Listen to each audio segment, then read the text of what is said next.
Welcome to day 7 of Worldless Advent. Do you remember back to when we had the big economic crisis in the world? What was it, 2008, something like that? I can't quite remember the date. But Lehman Brothers went under and there was a big collapse in the financial markets, and many of the banks eventually were bailed out, and the people of this country and many other countries have been paying that bill with austerity ever since. Well, when you think back to it, I remember somebody telling me that people in the financial industry knew that it would happen one day, this collapse, but they didn't know when. So in the meantime, they would just get on with making as much profit as possible. A bit like lemmings, I suppose, going over the fictitious cliff, because apparently lemmings don't do that, but certainly financiers do.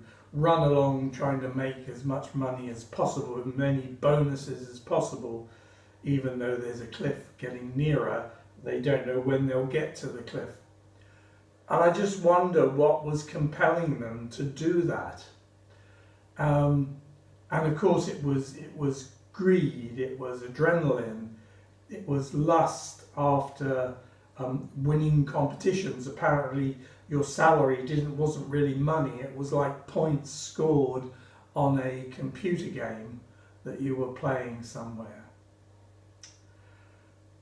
But I think it's fairly obvious to me that what was driving it was the spirit of Mammon, the spirit that was infecting human beings with this desire for greed, for materialism, for exploiting others for their own benefit.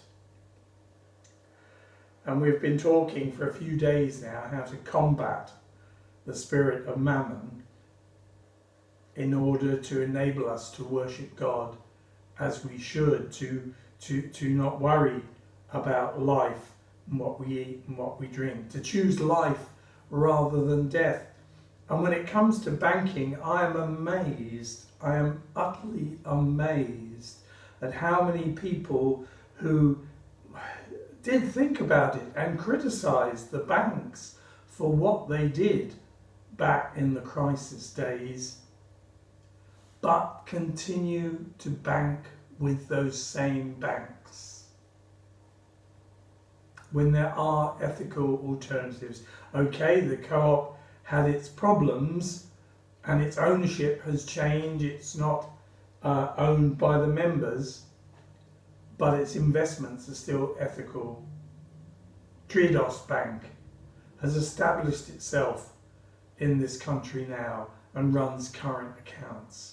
Kingdom Bank is there to help churches who want to borrow money for improvements to their buildings or their ministry in some way or another. The alternatives are there, but people really can't be bothered to go to the faff of changing bank, despite the principle that they could be choosing life by putting their money into ethical investments instead of death, by keeping their money in banks that are still funding fossil fuels, that are contributing so much to climate change, that are still involved in an arms trade, that have a history of being involved with some of the worst regimes in the world.